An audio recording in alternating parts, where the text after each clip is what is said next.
dia. Aula de biologia hoje da terceira série, nós vamos falar sobre genética, mais especificamente primeira e segunda lei de Mendel. Eu vou pedir que vocês realizem esse exercício de fixação número 6, questão 1 a questão 6. Esse conteúdo está no capítulo 3 da apostila, página 36, 37 e 39. Gente, vamos lá. O tema de hoje é um tema bem... não é difícil, é um tema fácil, porém é um tema que requer treino, tá? Não adianta eu ficar aqui falando, tentando explicar para vocês 3 horas sobre o tema que vocês não vão conseguir absorver, não vão conseguir resolver nenhum problema de primeira ou segunda lei de Mendel sem treinar. Vocês podem até entender o que é, mas resolver um problema, né? Fazer um cruzamento usando as duas leis de Mendel, vocês não vão conseguir se não treinar. Então, não adianta, tem que treinar, tem que inventar cruzamento em casa e ir treinando para poder fixar. Vamos lá, vamos primeiro entender os conceitos, né, para a gente conseguir resolver os problemas.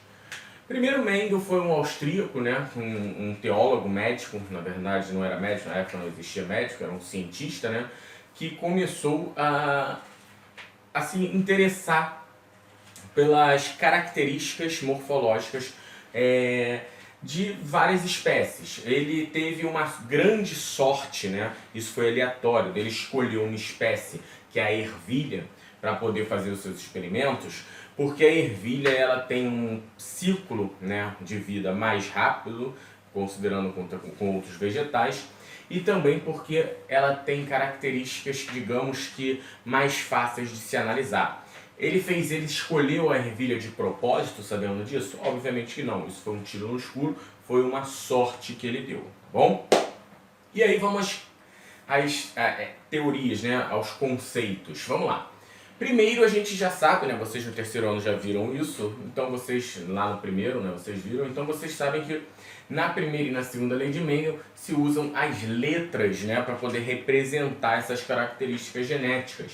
E essas letras são escolhidas aleatoriamente? Não, essas letras são escolhidas em cima do nome da característica. Então, por exemplo, se eu tenho lá a ervilha que pode ser amarela ou verde, a gente pega a letra V de verde.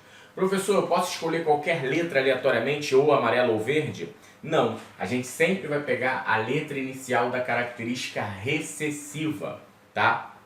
E vamos utilizar. Então a ervilha, a cor da ervilha é representada pela letra V, ok? Só que como a gente sabe que as características estão localizadas nos cromossomos, nos genes dos cromossomos, e esses genes eles são formados em dupla, porque os cromossomos são duplos, a gente sabe então que tem que ser representado por duas letras. Ou ela é Vzão, Vzão, ou ela é Vzinho, Vzinho, ou ela é Vzão, Vzinho.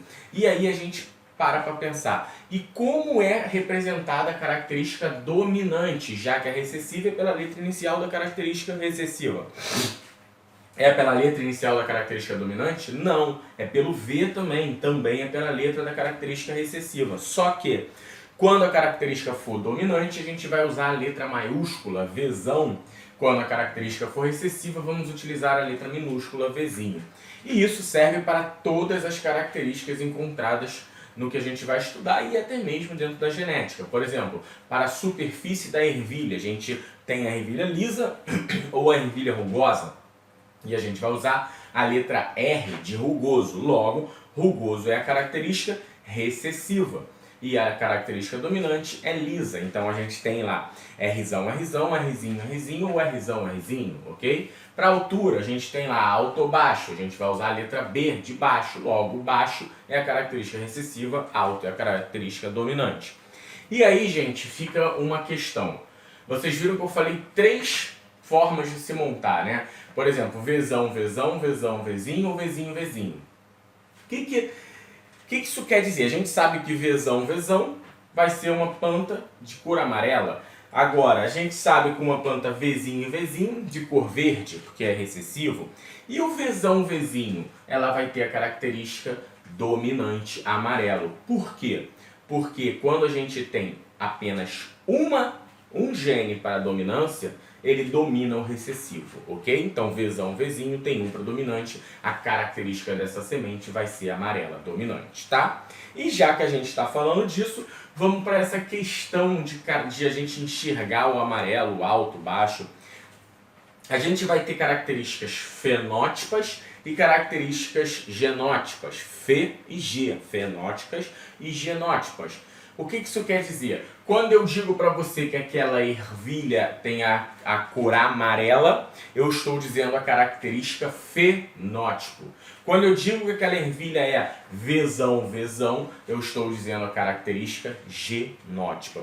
Então, fenótipa é o que o meio observa e genótipo é aquela característica mais ligada aos genes, tá? Então, a gente não consegue observar, né, digamos, diretamente. Vamos lá então. Então, se eu tenho uma ervilha verde, verde é recessivo, eu consigo dizer o fenótipo? Sim, ervilha verde. Eu consigo dizer o genótipo? Sim, ervilha vezinho. Porque para ter a característica recessiva, obrigatoriamente eu vou ter que ter o quê? 2 genes recessivos. Porque se eu tiver apenas um, o dominante vai dominá-la. Então, eu consigo dizer, eu sabendo qual é a característica recessiva, e eu sei que é verde, eu consigo dizer o fenótipo e o genótipo daquela ervilha.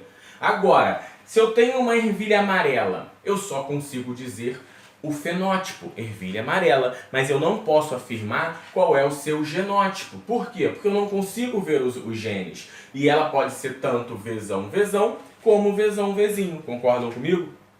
Então, isso tem que ficar muito atento na nossa cabeça, ok? E já que a gente está dizendo de vezão, vezinho, a gente tem uns conceitos. Toda vez que uma característica for igual, vezão, ou vezinho, a gente diz que ela é homozigoto. Quando é diferente, vezão, vezinho, a gente diz que é heterozigoto. Professor, preciso gravar isso, homozigoto e heterozigoto? Com certeza, questão de prova, questão de vestibular, ok? Outra coisa, nós temos os 2 cromossomos, o par, né? E aí nós dizemos que esses genes, né, esses cromossomos são homólogos, ou seja, eles são irmãos, tá? E em relação aos genes, a gente diz, se eles estiverem localizados no mesmo lóculo, a gente diz que eles são alélicos, tá? Ou seja, são irmãos, beleza? Então, os 2 cromossomos do mesmo par são homólogos e os genes que estão localizados no mesmo lóculo são alélicos. Professor, o que é estar localizado no mesmo lóculo? Vamos lá. O que é estar localizado no mesmo lóculo? Eu tenho o par de cromossomos e aí eu tenho aqui um gene, outro gene, outro gene, outro gene. Esse gene aqui é alélico a esse, porque ele está no mesmo lóculo, ó. Ele está localizado no mesmo lóculo do cromossomo. Esse aqui também é alélico. Agora, este aqui, ele não é alélico a esse, concordam? Então, isso está localizado no mesmo lóculo, beleza? Bem simples. Sabendo de tudo isso, a gente já pode começar a falar sobre as leis de Mendel em si, tá? Vamos lá. Mendel elaborou 2 leis, primeira e segunda. Vamos falar primeiro da primeira, obviamente. Vamos lá. Ele pegou 2 ervilhas, uma lisa e uma rugosa, tá? Ele tentou cruzar elas gerações e gerações para deixá-las bem puras, uma lisa e uma rugosa, ou seja, uma dominante e uma recessiva, e cruzou elas. Ao cruzar elas, ele viu que teve 75% dos seus descendentes de ervilha lisa e só 25% rugosa, ou seja, uma proporção de 3 dominantes, 3 lisas para uma rugosa. Só que ele já sabia que liso era dominante, rugoso era recessivo? Não. Então ele simplesmente teve uma proporção de 3 lisas para uma rugosa. E ficou curioso com isso. Por que isso acontecia? Logo, ele começou a desconfiar que estas ervilhas, né, ou no total depois ele generalizou, que as coisas, todos os seres vivos, eles tendiam a ter alguma substância, alguma coisa dentro do organismo que levasse a ter uma dominância sobre a outra característica. Por que ele chamou de substância, coisa? Porque naquela época ainda não se tinha o conhecimento dos genes, tá? não era conhecido a um genes. Então ele simplesmente chamou de algum fator que levava a dominar o outro, ok? E aí ele começou a pegar esses descendentes e cruzar entre si. E quando ele cruzava, por exemplo, duas lisas desses descendentes, ele via que não dava tudo lisa, que às vezes dava alguma outra rugosa. E aí ele começou a pensar, a ter provas de que realmente existiam fatores que levavam à dominância e à recessividade. E aí, gente, para exemplificar isso da melhor maneira, o que a gente vai fazer? A gente vai cruzar algumas ervilhas, fazer uns exemplos, para a gente compreender, ok? Só que eu vou parar o vídeo e a gente volta já já, porque o vídeo está ficando grande. Voltamos. Então a gente vai cruzar aqui, gente, usando a primeira lei de Mendel. Vamos pegar como ele fez, né? Vamos pegar uma ervilha lisa, dominante, e cruzar com uma ervilha... é lisa, desculpa, gente, vamos lá. Vamos pegar aqui, ó, o R. Vamos pegar aqui uma ervilha lisa e cruzar com uma ervilha rugosa, né? E aí, qual é a melhor maneira da gente fazer isso, gente? É o chamado quadrado de Punnett, tá? Você vai montar um quadrado, literalmente,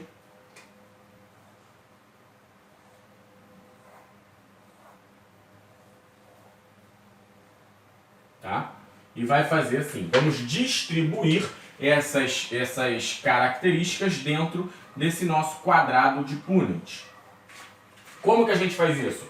Rzão, Rzão, Rzinho, Rzinho. E aí a gente vai começar a cruzar. Aqui nós vamos ter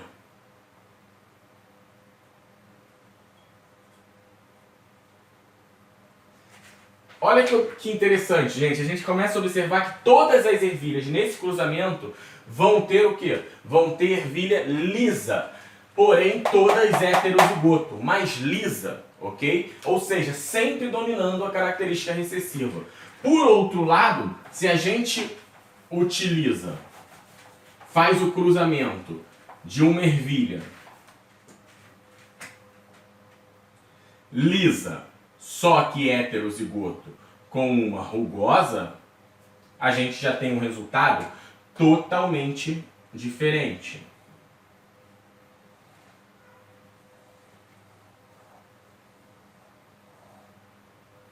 Nós vamos ter o Rzão e o Rzinho, o Rzinho, o Rzinho. E aí, quando a gente cruza, nós vamos ter Rzão, Rzinho, Rzão, Rzinho, Rzinho, Rzinho, Rzinho, Rzinho. Ou seja, eu tenho duas ervilhas lisas e duas rugosas, tá? Este método de resolver os cruzamentos se denomina de quadrado de Punnett. Quadrado de Punnett.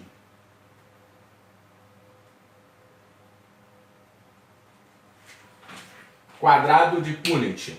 É a melhor forma da gente resolver questões de primeira lei de Mendel, ok? Então, bem simples, gente. Você simplesmente vai distribuir a característica dos que você quer cruzar e depois você vai ligá-los, tá? E aí você vai ter. Então, por exemplo, se aqui nessa questão eu faço a seguinte pergunta: qual a chance de neste cruzamento aqui eu ter uma ervilha lisa heterozigoto? 2. Agora olha a pegadinha. Qual a chance de neste cruzamento eu ter qual é a chance desse cruzamento eu ter ervilhas lisas homozigoto? 0. Porque apesar de eu ter duas lisas, elas não são homozigóticas, elas são heterozigóticas. Rzão, Rzinho. Genes diferentes, ok? Então isso é muito importante que a gente consiga entender. A gente tem que prestar atenção na pergunta que vai ser feita pelo problema, tá bom? Vamos lá então. Então vamos partir para a segunda lei de Mendel. Gente, a segunda lei de Mendel não tem nada demais. Nada mais é do que uma primeira lei de Mendel, onde se analisa mais de uma característica por vez. O que eu quero dizer com isso? Quando conseguiu analisar uma característica de cada vez, ele começou a se perguntar se, ao analisar duas características, ele descobriria que uma característica pode influenciar na outra. E o que ele descobriu? Que não. Uma característica genótipa, ela não vai influenciar de forma alguma na outra característica. Ou seja, o que ele quis dizer com isso? Que os genes das características, né, eles se distribuem de forma aleatória e independente uma da outra, ok? Então, por exemplo, ao cruzar, vamos lá, quando ele pegou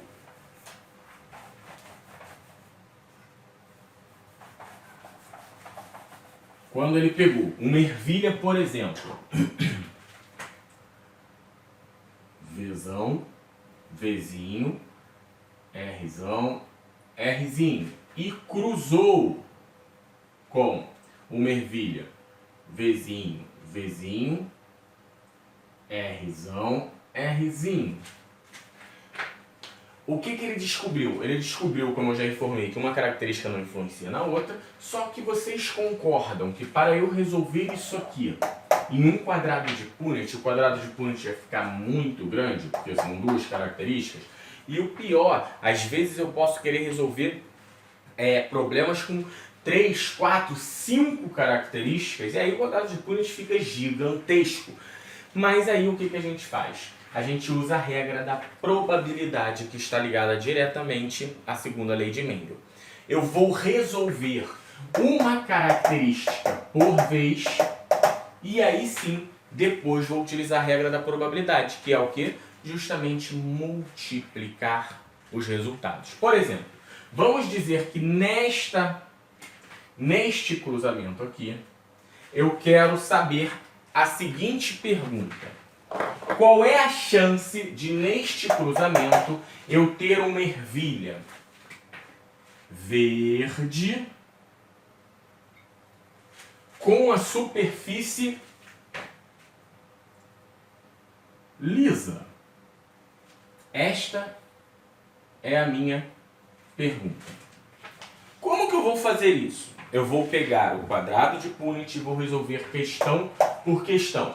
Primeira que eu quero resolver é Vzão, Vzinho, Vzinho, Vzinho.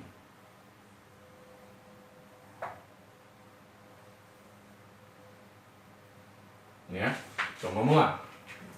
A caneta ficou muito clara. Deixa eu fazer com a preta para vocês enxergarem melhor.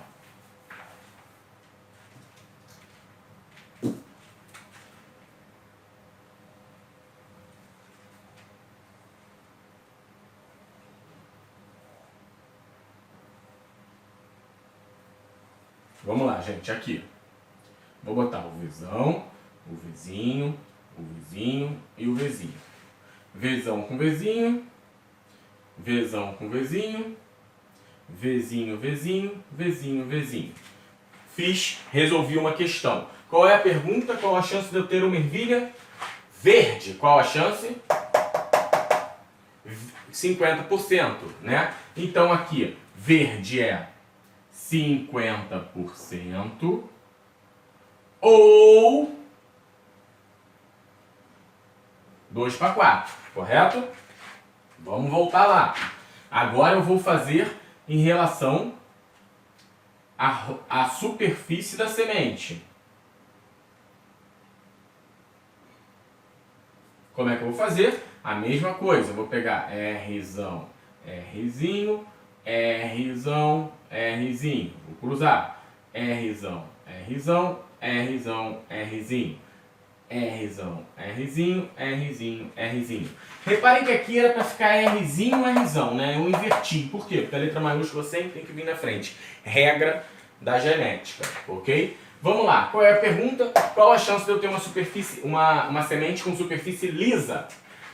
Não, não, não. Apenas uma. Ou seja, a chance é de 25% ou 1 para 4. Qual é a pergunta mesmo, gente? Eu quero saber junto, né? Eu fiz separado. Como é que eu vou fazer? Simplesmente eu vou pegar os resultados. Vou pegar estes resultados e vou multiplicar 2, 4 vezes 1, 4. Eu vou ter o quê? 2 vezes 1, 2. 4 vezes 4, 4 vezes 2, 16. Qual é a chance de eu ter neste cruzamento aqui uma planta que tem a cor amarela, superfície lisa, com uma que tem a cor verde com superfície lisa? Qual a chance de eu ter uma planta verde e lisa?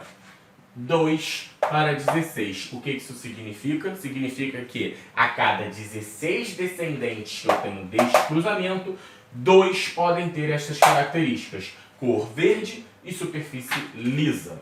Beleza, galera? Não é difícil, é bem simples, porém, se não treinar, não vai conseguir pegar, ok? Tem que treinar. Eu vou finalizar o vídeo e vou voltar com um terceiro vídeo passando a atividade devolutiva de vocês, que é justamente treino.